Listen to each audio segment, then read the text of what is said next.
Hello friends, आज आप भारत में आर्यों के आक्रमण का संक्षिप्त इतिहास जानेंगे। आर्यों के आक्रमण से भारत में क्या परिवर्तन हुए आप इस बात को भी समझेंगे और यहाँ के जो मूल निवासी हैं इनका एससी एसटी ओबीसी में किस तरीके से विभाजन हुआ है इस बात को भी आप यहाँ पर जानेंगे।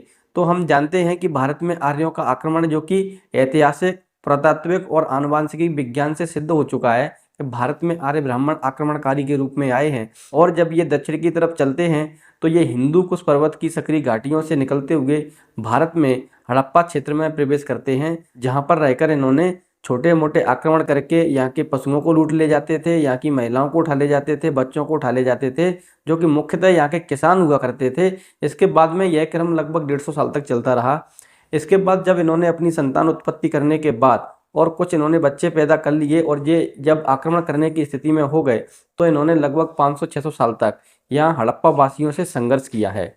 आप देखेंगे कि आपको सीरियल में जो राक्षस दिखाए जाते हैं, राक्षस शब्द रच धातु से बना हुआ है। ये राक्षस या हड़प्पा वासियों के योद्धा थे जो कि इन नगरों के रक्षक हुआ करते थे। आज के समय में राक्षसों को एक घृणित शब्द के तौर पर प्रचार किया जाता है, लेकिन वास्तव में ये हड़प्पा सभ्यता के योद्धा थे जिनको आज आप देखेंगे तो सीरियल में दिखाया जाता है कि राक्षस बहुत बलशाली होता है और देवताओं के द्वारा उसको मारा जा रहा है। बहुत प्रयास करने के बाद भी वो नहीं मर पा रहा है, फिर वह मर जाता है तो आप लोग बड़ी खुशी मनाते हैं। आपको मालूम ही नहीं है जो एससी एसटी ओबीसी के लोग हैं वो अंततः उनके पूर्वज थे। आपको भ्रमित इतिहास बताकर उस व्यवस्था को पूरी तरह से बदल दिया है। आप लोग भूल गए हैं कि ये लोग जिनको राक्षस बताया जा रहा है वो हमारे पूर्वज थे। आर्यों के आक्रमण से जब ये यहाँ पर सफल हो जाते हैं तो आप देखेंगे कि भारत में जो यहाँ पर मूल निवासी वर्ग था, भारत में यहाँ पर जो हड़प्पा निवासी लोग थे, ये 3 भागों में विभाजित हो जाता है। यहाँ पर एक वह लोग जो पराजित होने के बाद अधीनता स्वीकार कर लेते हैं और उनको ये लोग चौथे वर्ण में जगह देते हैं। एक वर्ग वो है जिनको ऐसा समझ में आ गया कि अब इस संघर्ष में हमारी विजय नहीं हो सकती है, तो वो वहाँ से वो बस्ती छोड़कर, वह स्थान छोड़कर जंगल की तरफ चले जाते हैं, जिनकी पहचान आज के समय में शेड्यूल ट्राइब के रूप में है। और भारत में एक तीसरा वर्ग वो है जो अंततः संघर्ष करता रहा और पराजित हो गया, तो उनकी जो मूलभूत मानवीय सुविधाएं होती हैं उनको भी उनसे छीन लिया गया और उनको बस्तियों से बाहर रहने के लिए मजबूर किया गया। उन्हें मरे हुए जानवरों का मांस खाने के लिए मजबूर किया गया। ये शेड्यूल ट्राइब के लोग हैं। आप देखेंगे जो भारत में आज ओबीसी है, ओबीसी के पास सारे रोजगार हैं। इनको चौथे वर्ण में जगह इसलिए दी गई, जब आर्य यहाँ पर स्थापित हो गए तो आप देखेंगे ऋग्वेद में सबसे पहले 2 वर्णों की चर्चा है, गौर वर्ण और कृष्ण वर्ण। यानी गोरे वर्ण यानी गोरा वर्ण उनका है जो यहाँ पर आक्रमणकारी के रूप में आए हैं, और काले वर्ण के वो लोग हैं जो यहाँ के मूल निवासी हैं। इसमें आप देखेंगे तो जो काले वर्ण के लोग हैं जिनको बाद में शुद्ध वर्ण में जगह दी गई थी, सारे के सारे रोजगार इन्हीं के पास हैं। आज का भारत में जो ओबीसी है, भारत में जातियां हैं, इससे इनकार नहीं किया जा सकता, क्योंकि इन्होंने यहाँ पर आके आर्यों ने भारत में जाति व्यवस्था स्थापित कर दी। तो आप देखेंगे लकड़ी का काम करने वाला एक अलग जाति है, लोहे का काम करने वाला उसकी अलग जाति है, किसानी करने वाले की अलग जाति है, बाल काटने वाले की अलग जाति है, कपड़े धोने वाले की अलग जाति है, सब्जी उगाने वाले की अलग जाति है, सोनार का काम है वो अलग है। तो इस तरीके से भारत में जितने भी पेशा हैं, कपड़े बनाने वाला अलग है। तो इस तरीके से भारत में जितने भी पेशा हैं उन सबको भैंस चराने वाला अलग है, गाय चराने वाला अलग है। भारत में लोगों ने जिस कर्म को करना शुरू कर दिया, आगे चलकर उन्होंने जाति का रूप ले लिया। तो भारत में जितने भी पेशों की मैंने गिनती गिनाई है, इनको भारत में पिछड़े वर्ग का इसलिए कहा जाता है क्योंकि इनके पास रोजगार तो है लेकिन संपत्ति रखने का अधिकार नहीं है, और अंततः ये सेवा करने के काम में लगे हुए थे। और यहाँ पर आर्यों ने अपने वर्ण को भी 3 भागों में विभाजित किया था। एक वर्ग वह जो व्यापार करेगा, एक वर्ग वह जो राज्य की रक्षा करेगा, और तीसरा वर्ग वह जो शिक्षा देगा लोगों को। तो इस तरीके से चौथे वर्ण में यहाँ के मूल निवासियों को जगह दी गई।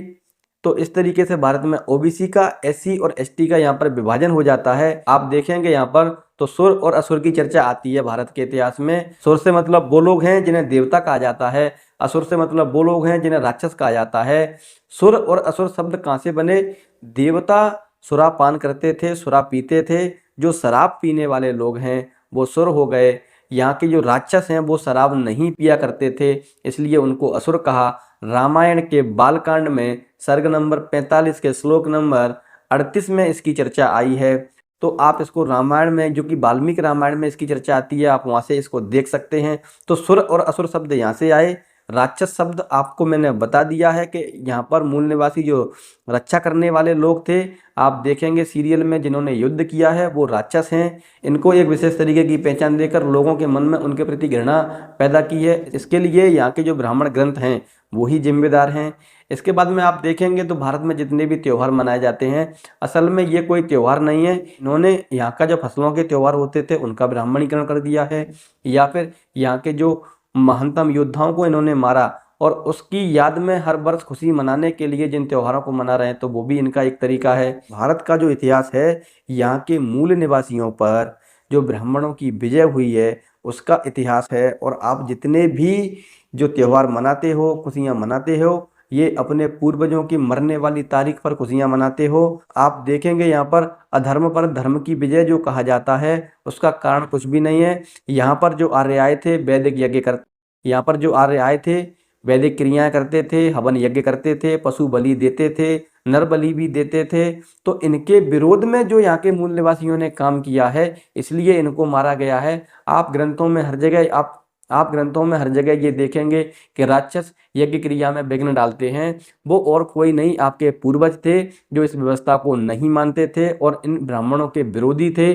उनको अंततः मार दिया गया। आप भी अब उनके साथ में खुशी मना रहे हो अपने पूर्वजों की, तो आपको अपना इतिहास जानना चाहिए और भली भांति अपने पूर्वजों की पहचान कर उनको उचित सम्मान देना चाहिए। यही मेरा आप सभी से निवेदन है। बहुत सारे लोगों को मेरी ये बातें सुनकर मिर्ची लगती हैं, तो मैं आपको बता देता हूँ कि हमारे पास ये अशोक विजयदशमी बनाम दशहरा एक शोधपूर्ण अध्ययन डॉक्टर विजय कुमार त्रिशरण, इन्होंने ये किताब लिखी है। आप इस किताब को पढ़ लेना, आपको सारी जानकारी मिल जाएगी। इसका चैप्टर नंबर 1 है आर्य आक्रमण और मूल निवासी संस्कृति का विध्वंस।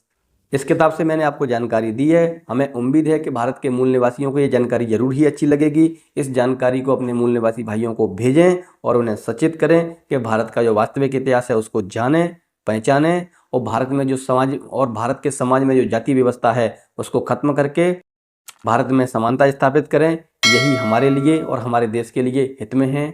आपने मेरी बात को ध्यान से सुना, इसके लिए धन्यवाद।